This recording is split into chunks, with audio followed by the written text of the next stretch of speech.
6절이기 때문에 우리 같이 한번 봉독해 보겠습니다. 이사야서 9장 6절입니다.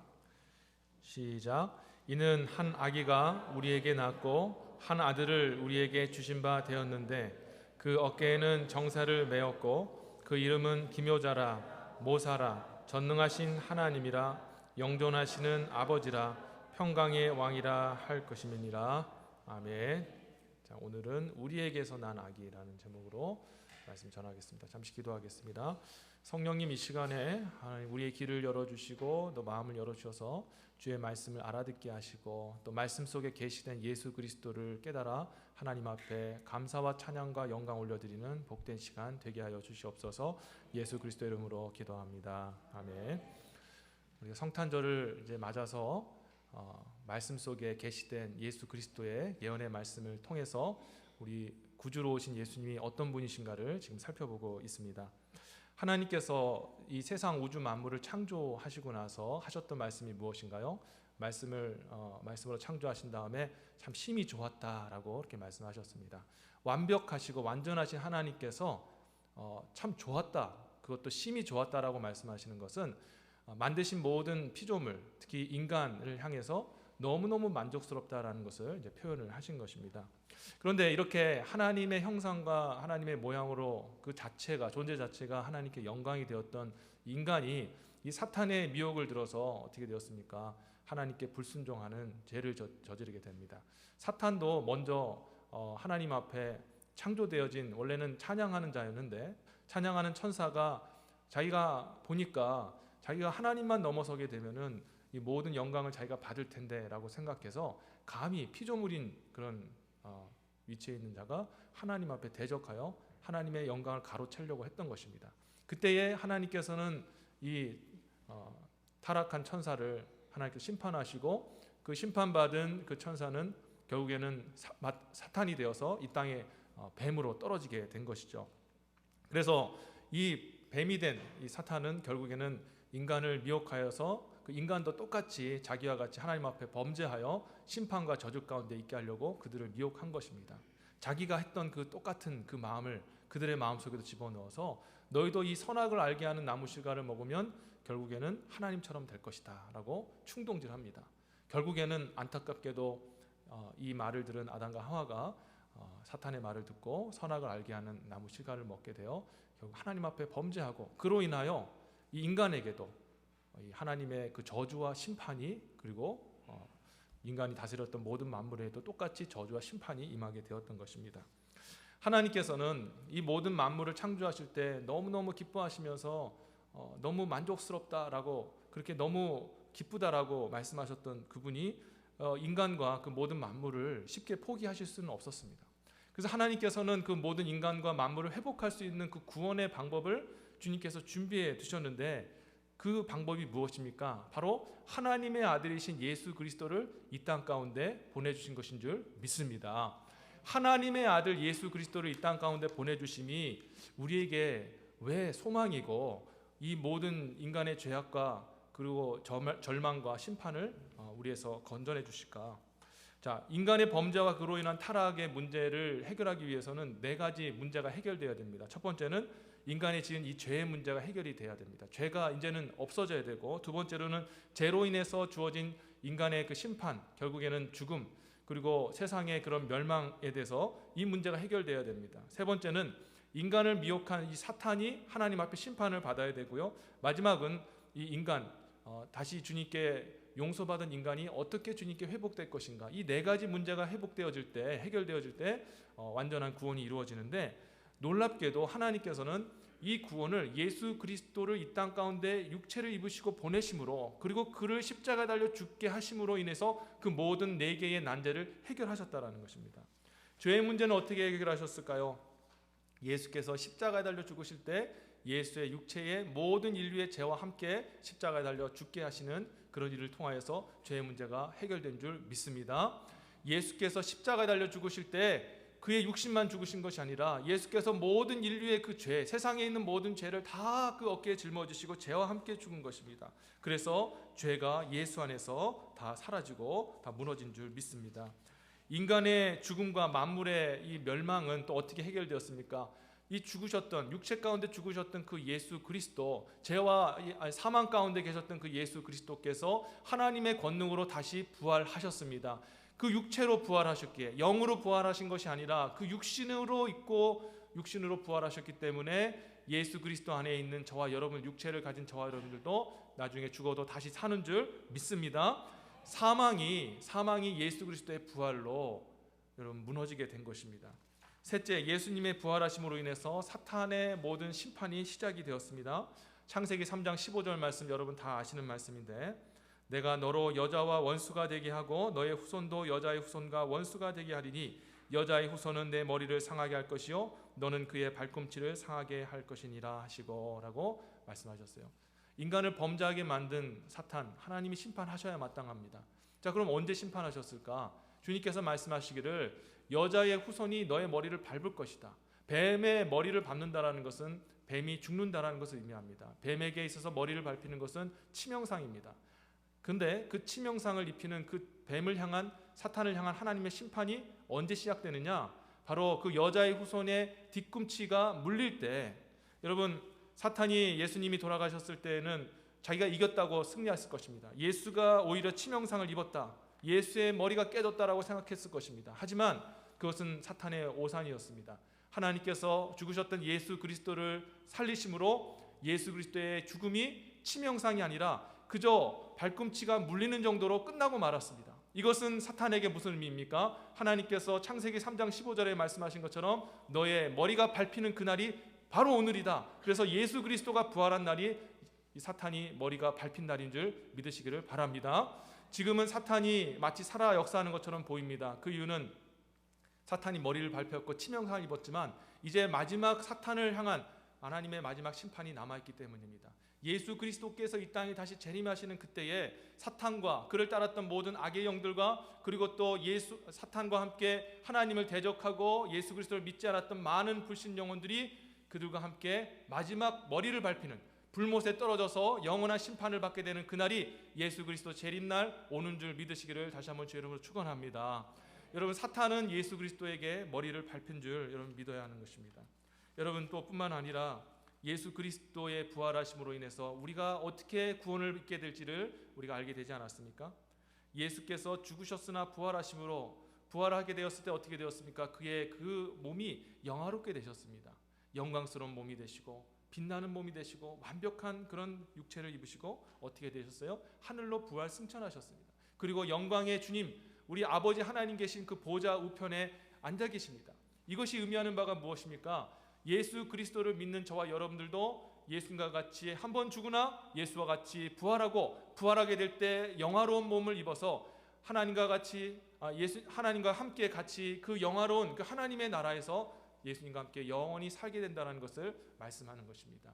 예수께서 육신으로 부활하셨기에 우리에게도 그런 천국의 영생의 소망이 주어진 줄 믿습니다. 여러분, 이것이 바로 예수님께서 이 땅 가운데 베풀어 주신 은혜요, 하나님께서 예수를 통해 이루시고자 했던 이 구원의 만세전부터 감춰졌던 비밀인 것입니다.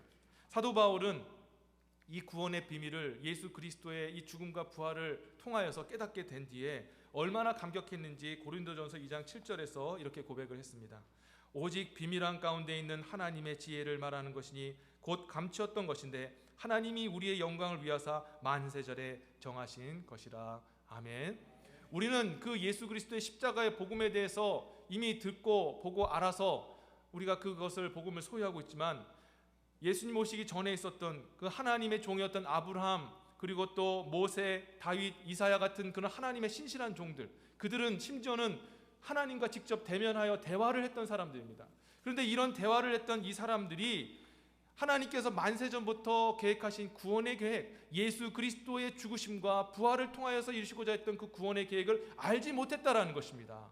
근데 사도 바울이 그 구원을, 십자가를 성령의 은혜로 깨닫고 나서 얼마나 감격했는지, 그것은 만세전부터 하나님께서 계획하신 건데 세상 모든 사람들은 감춰졌던 비밀이었다, 알 수 없던 비밀이었다. 그런데 그 비밀이 오늘날 저와 여러분에게 주어졌습니다라고 감격 가운데 선언하고 있다는 것입니다. 오늘 예수 그리스도의 성육신과 그의 십자가와 그 부활을 통하여서 주신 그 하나님의 그 회복과 그 우리에게 구원을 주신 그 놀라우신 은혜가 저와 여러분에게도 감격이 되어지고 은혜가 되어지기를 주의 이름으로 축원합니다.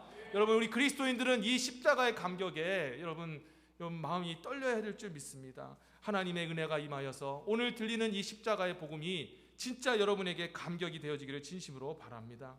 자, 그런데 여러분, 예수님께서 이 땅에 육신을 입고 오신 이 사건이 그저 어떤 우리의 죽음과 그리고 부활 그리고 영생을 보장하는 것으로 끝나는 것이 아니라 예수가 이 땅에 오심이 우리에게 얼마나 큰 복인지를 오늘 이사야 말씀을 통하여서 다시 한번 우리에게 말씀하고 계십니다.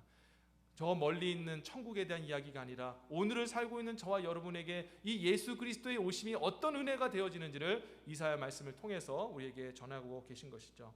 자, 오늘 본문 다시 한번 읽어보겠습니다. 6절 보시면 이는 한 아기가 우리에게 낳고 그 한 아들을 우리에게 주신 바 되었는데 그 어깨에는 정사를 메었고 그 이름은 기묘자라 모사라 전능하신 하나님이라 영존하시는 아버지라 평강의 왕이라 할 것임이니라 라고 하였습니다. 이 문장은, 이 말씀은 앞으로 오실 예수 그리스도, 그들은 알지 못했지만, 그 당시 사람들은 알지 못했지만 앞으로 오실 그런 예수 그리스도에 대한 예표의 말씀입니다. 자, 그런데 이 말씀을 이해하기 위해서는 우리가 좀 배경에 대해서 좀 이해할 필요가 있습니다. 어떤 배경에서 이 말씀이 주어졌을까요? 자, 지금 이사야는 남유다 선지자로서 이 남유다 예루살렘은 지금 안팎으로, 나라의 안팎으로 큰 위기 가운데 있었습니다. 나라 밖으로는 아수르라는 그 나라가 강국이 되면서 위협을 하고 있었고요.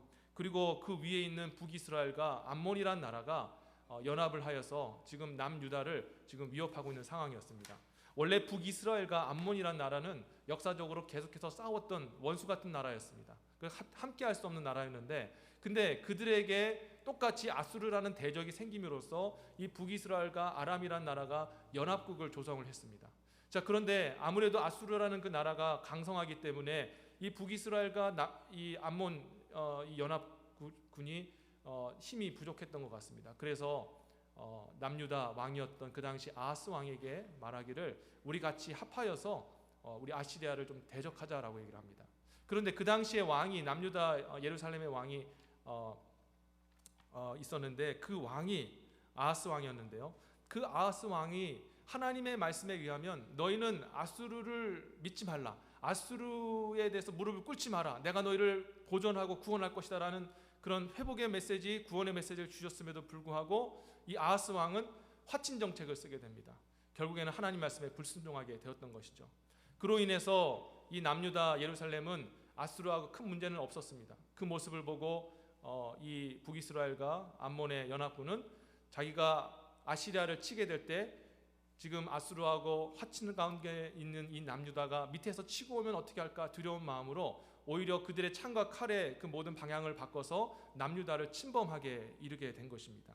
그러니까 지금 남유다의 그런 상황은 지금 북이스라엘과 암몬의 연합군이 자기를 치려고 지금 그렇게 준비하고 있는 상황이고, 또 그 당시에 방금 말씀드렸던 왕이 아하스라는 왕인데, 이 아하스 왕은 다윗의 자손이었음에도 불구하고 손꼽히는 아주 악한 왕 중에 하나였습니다.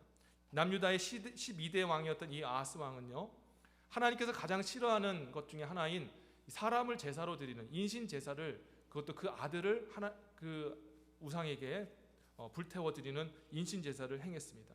뿐만 아니라 우상을 들여오고 하나님의 거룩한 성을 더럽혔습니다. 성전에 있는 모든 기명들을 다 뜯어버리고 성전을 폐쇄하며 온 땅에 우상과 주상들을 세우면서 모든 유다 사람들 하나님 앞에 나가지 못하게 하고 우상 숭배자가 돼버리고 말도록 그렇게 역사한 겁니다. 그로 인해서 여러분, 이 땅에, 이 예루살렘 땅에 안팎으로 위기가 온 것입니다. 밖으로는 전쟁의 위험이요, 안으로는 아주 영적으로 아주 피폐해졌고 경제적으로 아주 나락에 떨어진 그런 상황이었던 것이죠. 자, 이런 위기 상황 속에 있을 때 하나님께서 이사야를 통해서, 오늘 본문의 말씀을 통해서 하나님을 신실하게 바라는 남유다 백성들과 북이스라엘 가운데 있는 하나님의 백성들에게 위로의 말씀을 전해주고 계신 말씀이 바로 오늘 읽으신 본문의 말씀입니다. 자, 그런데 이 본문의 말씀을 읽을 때 우리가 좀 질문을 할 수 있는 것이, 이 문제를 해결하기 위하여, 이런 어떤 국난의 문제와 안에 있는 그런 영적인 문제를 해결하기 위해서 하나님께서 이사야를 통해 내가 아수르를 대적하게 해주겠다, 지금 너에게 위협을 가하고 있는 북이스라엘과 아람 군대를 내가 쫓아내주겠다, 이렇게 말씀해 주시면 얼마나 위로가 되겠습니까? 그런데 하나님께서 이사야에게 말씀하기를 내가 너에게 한 아기를 보내주겠다라고 그렇게 말씀하십니다. 한 아기를 보내주겠다. 여러분, 이게 어떻게 위로가 됩니까? 한 아기를 보내주겠다. 이 말씀이 왜 위로가 될까요? 그 이유가 있죠. 지금 하나님께서 이사야를 통해서 말씀하시는 그 아기는 보통 아기가 아니라 이스라엘을 다스리게 될 진정한 하나님이 기뻐하시는 왕을 보내주겠다라는 예언의 말씀이기 때문이라는 것입니다. 왜냐하면 지금 이 예루살렘에 이런 국내외적으로의 그런 큰 문제가 있었던 이유는 바로 이 아하스라는 그 왕 한 명이 하나님 앞에 제대로 바로 서지 못하고 그로 인하여서 온 땅에 고통을 받고 있었기 때문이라는 것입니다. 왕 한 명이 얼마나 중요한지, 이 왕 한 명 때문에 이 나라가 이 지경에 이르게 된 것입니다. 그래서 하나님께서는 이사야를 통해 말씀하시기를 내가 기뻐하는, 나를 만족해 하는 그런 왕을 너에게 보내주겠다라고 말씀을 하셨다라는 것이죠. 그런데 역사를 보면 그 아하스의 왕 13대 왕이 바로 히스기야인데요. 히스기야 왕이 아버지 아하스의 길을 따르지 아니하고 아버지와 달리 그 아들 히스기야는 처음부터 왕이 되자마자 하나님 앞에 바로 서기를 결단합니다. 그래서 하나님 앞에 겸비하고 하나님만을 섬기는 왕으로 그렇게 세워지기를 결단하면서 아버지가 무너뜨렸던 그 예루살렘의 모든 그런 영적인 것들을 다시 세우는 그런 대대적인 종교 계획을 일으키게 됩니다. 아버지 아하스 왕이 세웠던 산당을 다 싹 다 제거하고 주상을 다 무너뜨리고요. 그리고 또 다시 성전 기명을 다시 고치고 회복하고 제사를 회복합니다. 이렇게 하나님 앞에 겸비하고 백성들을 하나님께로 인도했던 이 히스기야를 보면서 사람들이 생각하기를 이사야 이 말씀에서 한 아기를 보내주겠다는 그 말씀이 바로 그 말씀이구나라고 그렇게 기대를 했던 것이죠. 그런데 그것은 사람들의 착각이었습니다. 그 왕은, 하나님이 보내시겠다는 그 아기 왕은 히스기야가 아니었습니다. 왜냐하면 히스기야가 그렇게 잘했음에도 불구하고 여전히 그 나라에는 어려움이 있었고 큰 위기가 있었기 때문이라는 것입니다. 그래서 그 다음에 있는 히스기야 있는 다음 아기를 기대했는데 어떤 일이 벌어졌냐면 히스기야의 아들이 므낫세인데, 이 므낫세는 남유다의 왕들 중에서 가장 악한 왕, 아하스 왕, 자기 할아버지보다 더 악한 짓을 한 최악의 왕이 이 히스기야의 아들을 통해서 세워지게 되었다는 것입니다. 이 므낫세는요, 아버지 히스기야 길을 떠나서 할아버지 아하스의 길을 따라갑니다. 즉위하면서부터 할아버지가 세웠던 모든 주상들, 아버지가 부숴버렸던 그 주상을 다시 갖다 와서 세우고 우상을 세우고, 또 그도 똑같이 할아버지같이 자기 자식을 그 우상의 번제단에 드리는 그런 악한 짓을 행하는 그런 최악의 왕이었던 것입니다. 사람들이 그 모습을 보면서 어떤 마음이 들었겠습니까? 아직 한 아기가 우리에게 오지 않았구나, 우리를 다스리는 진정한 왕이 이 땅 가운데 오지 않았구나 하면서 그 아기, 그 자기를 다스릴 위대한 왕을 기다린 겁니다. 이게 바로 지금도 유대인들 가운데 마음속에 있는 바로 메시아 사상인 것입니다. 그들은 지금도 다윗의 자손으로 오시는 완벽한 하나님이 기뻐하시는 왕을 지금도 기다리고 있는 거예요. 그런데 여러분, 그 왕이 이 땅 가운데 오셨지 않습니까? 언제 오셨습니까? 2000여 년 전에 유다 베들레헴의 다윗의 가문에서 한 아기가 태어난 것입니다. 아무도 왕래하지 않는 그 아주 고요한 밤에 화려한 궁궐이 아니라 아주 누추한 그런 마국간에서 이스라엘의 구주와 평화를 주신 아주 위대하고 강력한 왕이 이 땅 가운데 태어난 줄 믿습니다. 그 왕이 바로 우리 구주 예수 그리스도 아니시겠습니까? 여러분, 이 예수 그리스도가 이 땅에 오셔서 왕이 되시고 왕으로 등극을 하신 줄 믿습니다. 오늘날 2000년이 지났지만 지금을 살고 있는 저와 여러분들도 예수 그리스도, 우리의 참된 왕이신 예수 그리스도의 통치를 성령을 통해서 받고 계신 줄 다시 한번 믿으시기를 주의 이름으로 축원합니다. 근데 오늘 이사야 말씀을 통하여서 그 예수 그리스도, 우리를 통치하고 계신 예수님이 어떤 왕이신지를 잠시 살펴보기를 원하는 것입니다. 첫 번째, 이사야가 선언하기를 예수 그리스도, 이 땅에 오신 위대한 왕은 어깨에 정사를 맨 기묘하고 모사 되신 왕이다라고 이야기를 하고 있습니다. 좀 말이 어렵죠. 어깨에 정사를 맨 기묘한 모사 되신 왕이다라고 말하고 있어요. 어깨에 정사를 매었다는 것은 무엇입니까? 정사라는 단어는 영어로 government라고 하는데 이것은 통치를 말합니다. 어깨에 통치를 맸다라는 것은 통치를 한다, 정치를 한다라는 의미를 가지고 있는데, 이 땅에 오신 예수 그리스도는 완벽하고 완전한 통치를 하시는 분인 줄 믿으시기를 바랍니다. 인간 왕은요, 아무리 자기가 훌륭하다고 인정받는 사람이라 할지라도 자신의 그 통치가 완전하지 않습니다. 우리가 많은 사람들을 세워보면서 알 수 있지 않습니까? 미국에서 대통령도 세워보고 또 고국에서 우리 한국에 있는 그런 많은 대통령, 이 사람이 맞을 것이다, 옳을 것이다 라고 해서 세웠는데, 그들 세워졌는데 어떻게 되었습니까? 그 사람의 통치가 모든 백성들에게 미치고 있습니까? 상한 사람은 여전히 상한 심령 그대로 살고 있습니다. 고통 가운데 신음하는 자들은 고통 가운데 헤어나지 못하고 여전히 문제 가운데 있습니다. 이것이 의미하는 바가 무엇일까요? 아무리 훌륭한 대단한 사람들에게 인정받는 그런 사람이 왕이 되고 대통령이 되고 지도자가 되었다 할지라도 그 인간 자체가 부족하고 한계가 있기 때문에 그의 통치력이 모든 백성에게 미치지 않는다는 것을 얘기하고 있는 것입니다. 앞으로도 계속될 것입니다. 우리가 이 사람이 우리 나라를 잘 세울 것이다, 이 사람이 모든 아픈 사람과 모든 연약한 사람들을 붙잡아 줄 것이다 라고 생각해서 새로운 사람을 세우지만, 인간 자체가 한계가 있기 때문에 우리 인간의 세상, 인간이 다스리는 이 나라에서는 절대 완전한 통치가 이루어지지 않는 것입니다. 그런데 우리 주 예수 그리스도는 우리를 완전하게 통치하실 수 있는 분인 줄 믿습니다. 왜냐하면 그의 권세는 우주 끝보다 높아서 그의 말 한마디로 천군 천사가 일어나고 그의 말 한마디로 세상에 있는 군왕들이 벌떡 일어나서 당신의 백성을 도울 수 있게 만드시기 때문에 그렇습니다. 그의 능력은 온 하늘과 땅을 덮기 때문에 그의 말 한마디면 만물이 그 자리에 일어나서 당신의 그 모든 백성들을 그 자리에서 도울 수 있도록 우리 주님께서 그렇게 영향력을 끼칠 수 있는 분이십니다. 왜냐하면 우리에게 오신 그 아기는 만물을 다스리고 통치하시는 강력한 능력을 가지신, 권세를 가지신 그런 왕이시기 때문인 줄 믿습니다. 근데 그 왕이 어떤 이름을 가지고 있냐면 기묘자라 모사라는 이름을 가지고 있습니다. 기묘다라는 뜻은 원더풀이라는 뜻입니다. 대단하다, 환상적이다라는 뜻을 가지고 있고, 모사라는 뜻은 카운셀러라는 뜻을 가지고 있어요. 그래서 이 대단한 통치력과 권세를 가지신 그 왕이 어떤 분이시냐? 바로 대단한 원더풀한 카운셀러, 우리에게 상담자가 되신다는 거예요. 이 말이 무슨 말입니까? 카운셀러가 뭐 하는 사람입니까? 사람의 고민을 들어주는 사람이고 심령의 문제를 적극적으로 해결해 주려고 앞으로 나서는 사람이 카운셀러 아니겠습니까? 이 완전한 통치를 가지고 사람들을 다스릴 수 있는 그 권세를 가지신 이가 우리에게 다가와서 너 문제 없느냐? 무슨 필요가 없느냐? 어떤 고민을 가지고 사느냐라고 우리에게 물어봐 주신다는 거예요.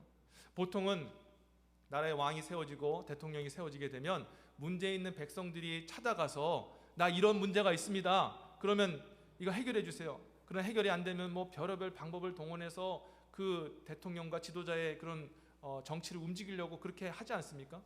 그런데 우리 주님은 완전하신 왕이시고 권세자이심에도 우리가 주님 앞에 오는 것을 기다리는 것이 아니라 오히려 그분은 완벽한 카운셀러로 우리에게 다가오셔서 물어봐 주신다는 거예요. 너 괜찮니? 내가 무슨 필요가 없겠니? 무슨 고민을 살고 있니? 내가 해결해 줄 수 있는 그런 것들이 혹시 있니? 라고 먼저 찾아와서 우리에게 물어봐 주시는 그런 위대하신 통치자이심을 믿으시기를 여러분 축원합니다. 오늘 성령께서 오늘도 여러분 가운데 오셔서 마음속에 위로함을 주시고 기대하지 못했음에도 불구하고 말씀을 통하여서 찬양을 통해서 위로 주시고 순간순간 성령이 역사하셔서 내가 구하지 않았음에도 불구하고 우리의 앞길을 지도해 주시고 깨닫게 하시는 그 하나님의 그런 은혜를 지금 베풀어 주고 계신 것 아니겠습니까? 두 번째, 우리에게 오신 이 왕은 하나님으로 오신 왕이다 라고 선언하고 있습니다. 여기 보시면 뭐라고 기록되어 있습니까? 방금 읽으신 말씀 보시면 한 아기가 우리에게 낳고 그 아들을 우리에게 주신 바 되었는데 그 어깨에는 정사를 메었고 이름은 기묘자라 모사라 하고 전능하신 하나님이라 하였습니다. 자, 당연히 우리가 예수 그리스도가 하나님인 것을 압니다. 그렇지만 하나님으로 오셨다라는 것은 어떤 의미입니까? 하나님으로 오셨다라는 것은 눈에 보이지 않는 하나님의 형상으로 오셨다라는 것을 의미합니다. 예수님의 이름의 뜻이 무엇입니까? 예수님이 이 땅에 오실 때 천사가 예수님의 이름을 선언했습니다. 그의 이름은 임마누엘이다. 마태복음 1장 23절 말씀이죠. 보라, 청녀가 잉태하여 아들을 낳을 것이요 그 이름을 임마누엘이라 하라 하셨으니 이를 번역한즉 하나님이 우리와 함께 계시다 함이니라. 아멘. 하나님의 소원이 무엇이냐면요, 이 모든 죄로와 사망으로 떨어졌던 그 인간과 모든 만물을 다시 회복하여서 하나님이 그들과 함께, 우리와 함께 거하시는 것이 하나님의 소망인 것입니다. 근데 그 하나님의 소망을 이루시기 위해서 먼저 누구를 보내셨냐면 바로 하나님의 아들이신 예수님을 보내신 거예요. 근데 예수님이 원래는 영이셨는데 그 영이신 그분을 보내셨다면 세상 모든 사람들 다 알아보지 못했을 겁니다. 그래서 하나님께서는 세상 모든 사람들이 내가 너와 함께한다, 내가 너와 함께 거하길 원한다라는 것을 눈으로 보고 귀로 듣고 손으로 만질 수 있도록 하나님의 아들이신 예수님에게 육신의 몸을 입히시고 그를 이 땅 가운데 보내주신 줄 믿습니다. 그래서 아버지 하나님의 그 대리인으로 예수님이 이 땅에 오신 겁니다. 하나님을 오셨다라는 것은 이와 같이 임마누엘, 우리와 함께 하시기 위하여 이 땅 가운데 눈에 보이는, 들을 수 있는 분으로 오셨다라는 것이죠. 그런데 놀라운 것은 하나님의 우리와 함께하고자 하는 마음이 그저 공간적인 이 곳에서 함께하기 원하는 것으로 그냥 끝나지 않으셨습니다.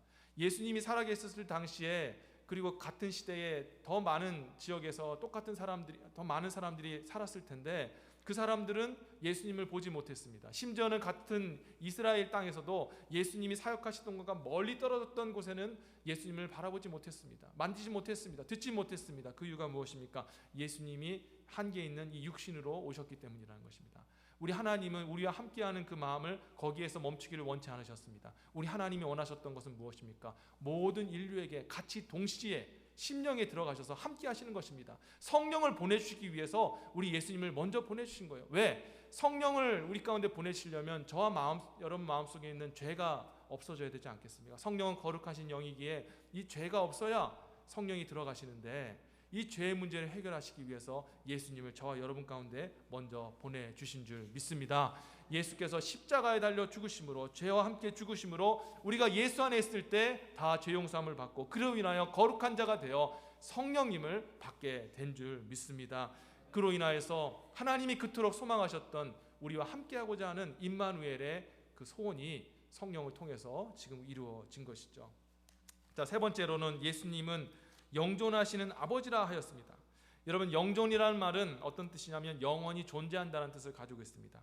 새로운 왕이 세워지면 그 왕이 특별히 사람들한테 존경을 받고 인정을 받는 훌륭한 왕이라면 사람들 마음속에 한 가지 드는 그런 걱정이 있습니다. 그게 뭐냐면 이 왕의 통치가 얼마나 오래될 것인가. 잘하고 있고 그리고 나라를 부강하게 세우고 백성들을 평안하게 했던 그 왕일수록 백성들의 관심은 이 왕이 건강하여서 계속해서 우리나라를 통치했으면 좋겠다 하는 것에 관심을 두는 것입니다. 그런데 그 위대했던 그 다윗 왕도 어떻게 되었습니까? 곧 나이를 먹자 죽었습니다. 여러분, 그로 인해서 나라가 흔들리게 되었고 결국 솔로몬도 그렇게 훌륭하게 다스렸지만 그 말세에 하나님 앞에 범죄하여 그 나라가 둘로 쪼개지는 그런 일이 일어나게 되었습니다.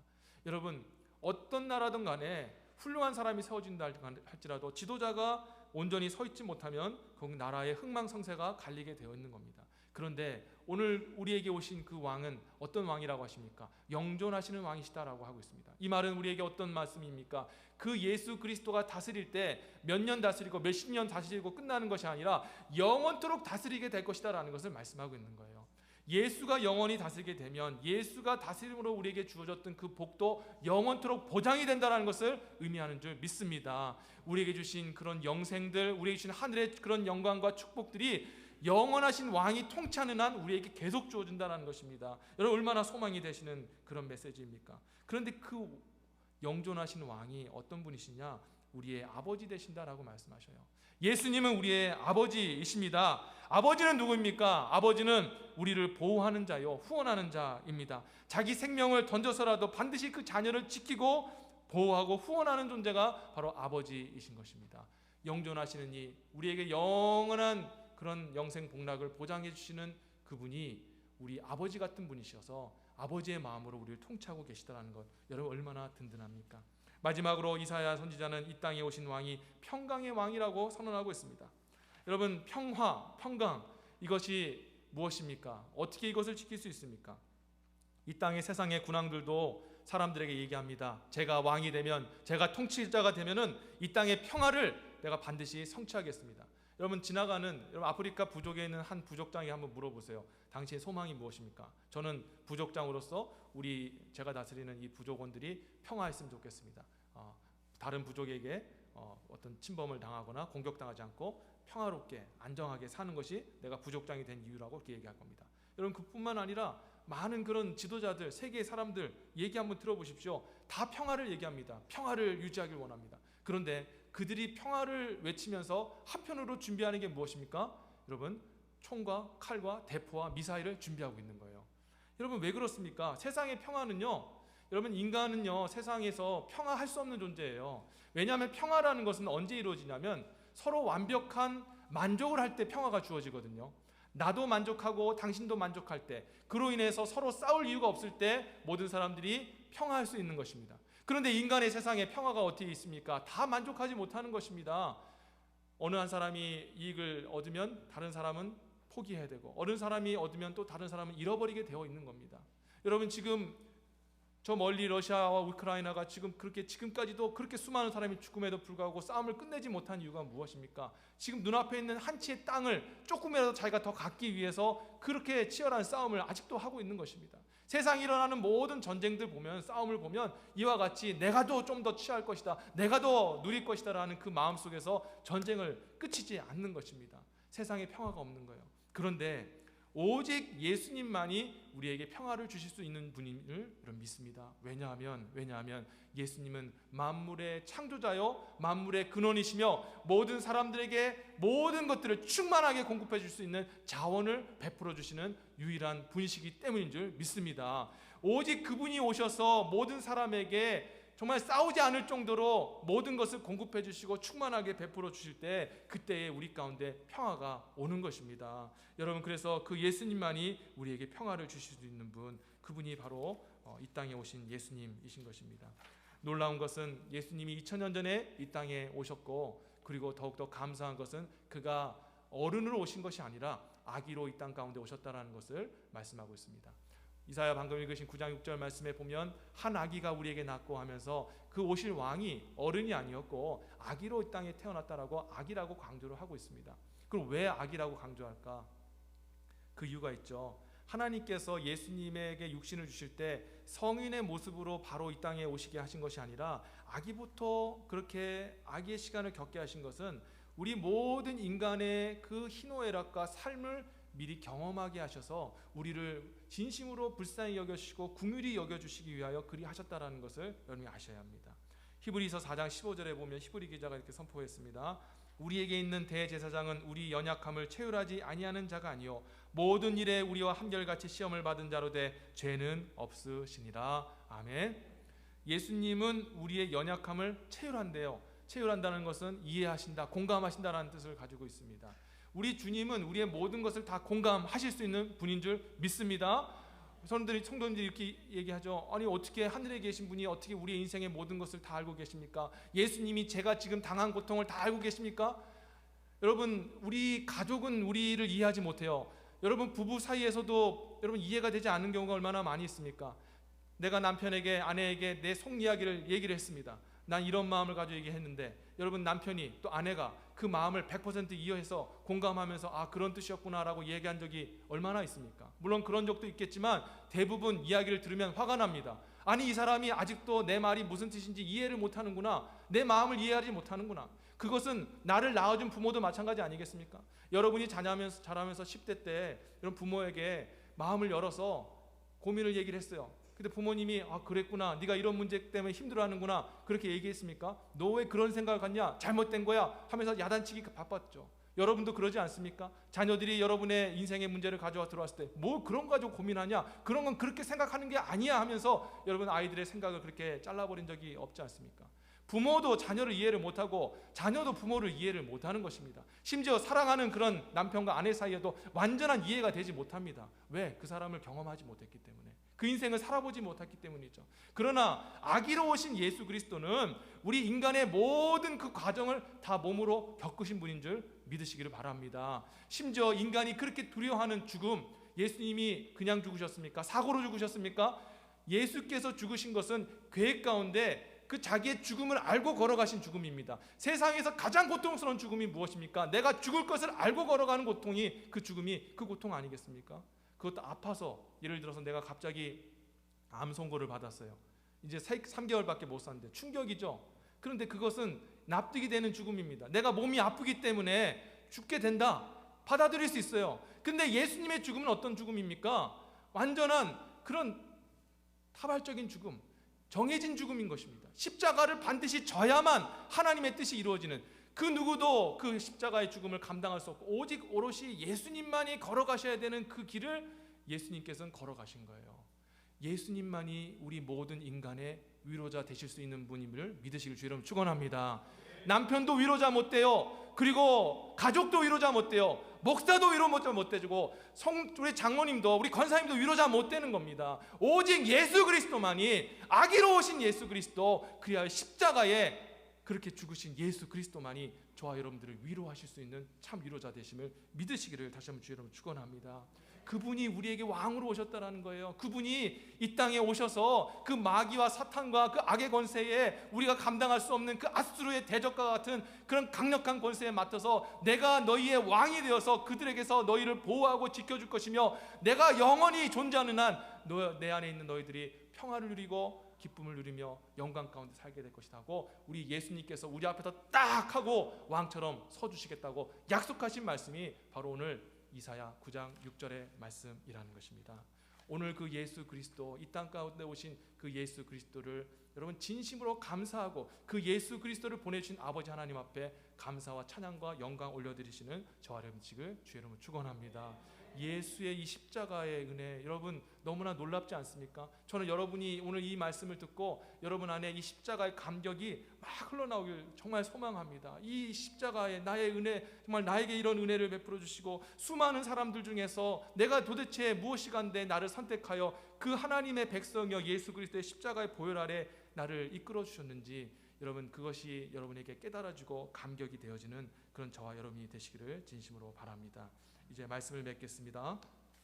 예수님의 이 땅에 오심, 성육신은 하나님의 아들이 육신의 몸을 입고 이 땅에 오셨다라는 그 정도로 표현될 것이 아닙니다. 그 안에는 하나님의 만세전부터 감추어졌던 그 비밀이 숨겨져 있습니다. 우리를 위해서 우리가 해결할 수 없는 죄의 문제, 그런 죽음의 문제, 사탄의 권세의 문제, 우리의 구원의 문제가 예수 그리스도 십자가 안에 있었고, 그리고 예수님께서 이 땅에 오셔서 왕으로서 우리에게 정말 영원한 그 왕권으로서 우리를 보호하시고 지켜주시는 그런 은혜를 베풀고 계시고, 성령을 통해서 오늘도 주님께서 은혜를 베풀어 주신다는 것을 여러분이 깨닫게 되었습니다. 이제는 여러분들이 그 예수 그리스도를 바라보면서 예수 안에서 소망을 두고 여러분 하나님 앞에 영광 올려드리시는 저와 여러분 되었으면 좋겠습니다. 우리의 왕이 이미 우리를 통치하고 계신데 왜 자꾸 우리는 왕 없는 자처럼 살아갑니까? 왜 자꾸 두려워하면서 떨어하면서 눈앞에 보이는 것에 좌지우지하며 살아갑니까? 맡기세요. 주님께서 우리에게 정말 하나님의 길을 인도해 주실 것입니다. 오늘도 이 말씀을 통해 예수 그리스도를 왕으로 다시 삼게 되는 복된 시간, 복된 결단하는 시간이 되시기를 주 예수의 이름으로 축원합니다. 아멘. 기도하겠습니다.